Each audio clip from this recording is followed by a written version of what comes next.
साथियों, इस समय देश अपनी आजादी के 75 वर्ष का पर्व मना रहा है। आजादी का अमृत महोत्सव गुलामी के लंबे कालखंड में असंख्य बलिदान देकर हमने ये आजादी हासिल की है।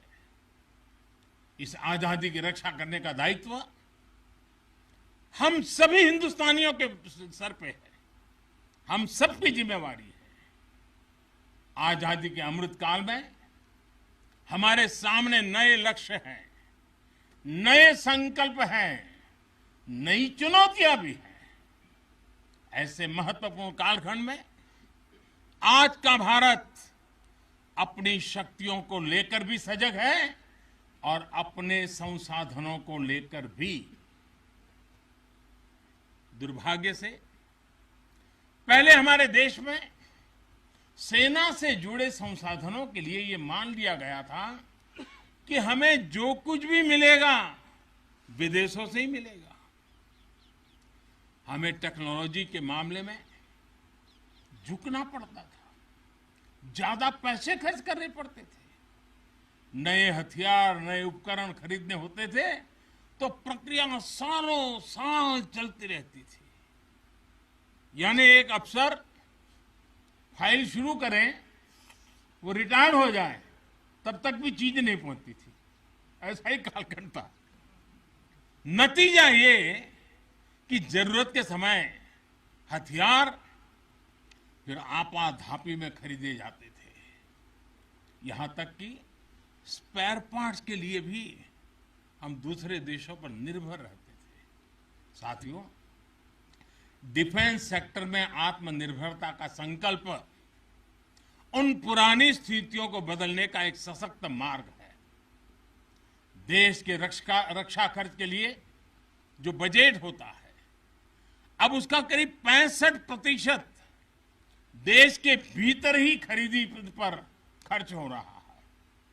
हमारे देश ये सब कर सकता है, करके दिखाया है। एक अभूतपूर्व कदम उठाते हुए अब भारत ने यह भी तय किया है कि 200 से ज्यादा साजो सामान और उपकरण अब देश के भीतर ही खरीदे जाएंगे। आत्मनिर्भर भारत का यही तो संकल्प है। अगले कुछ महीनों में इसमें और सामान जुड़ने वाले हैं। देश को आत्मनिर्भर बनाने वाली ये पॉजिटिव लिस्ट और लंबी हो जाएगी। इससे देश का डिफेंस सेक्टर मजबूत होगा, नए नए हथियारों उपकरणों के निर्माण के लिए निवेश बढ़ेगा। साथियों, आज हमारे देश के भीतर अर्जुन टैंक बन रहे हैं, तेजस जैसे अत्याधुनिक लाइट कॉम्पैक्ट एयरक्राफ्ट बन रहे हैं। अभी विजयादशमी के दिन 7 नई डिफेंस कंपनियों को भी राष्ट्र को समर्पित किया गया है। हमारी जो ऑर्डिनेंस फैक्ट्रीज थी, वो अब स्पेशलाइज्ड सेक्टर में आधुनिक रक्षा उपकरण बनाएगी। आज हमारा प्राइवेट सेक्टर भी राष्ट्र रक्षा के संकल्प का सारथी बन रहा है।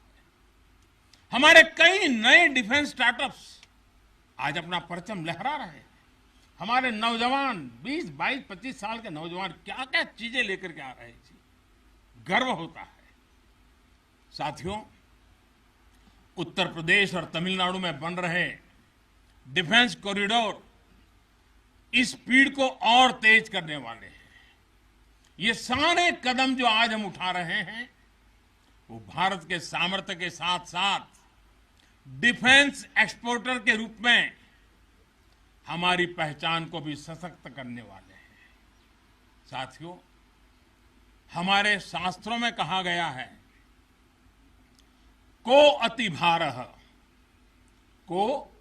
अति भारः समर्था नाम, यानी जो समर्थ होता है उसके लिए अति भार मायने नहीं रखता।